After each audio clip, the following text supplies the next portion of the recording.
তবু এই দেয়ালের শরীরে যত ছেঁড়া রং ধুয়ে যাওয়া মানুষ, পেশাদার প্রতিহিংসা তোমার চেতনার যত উদ্ভাসিত আলো রং আকাশের মতো না কোষা নীল নীলে ডুবে থাকা তোমার প্রিয় কোনো মুখ, তার চোখের কাছাকাছি এসে কেন পথ ভেঙে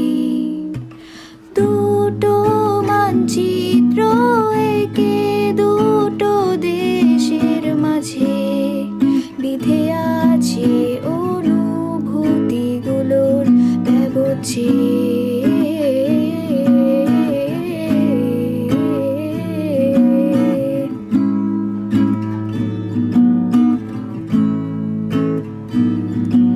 তবু এইখানে আছে অবলীল হাওয়া, জানালা বদ্ধ ঘরে আসে যায় দেয়াল ধরে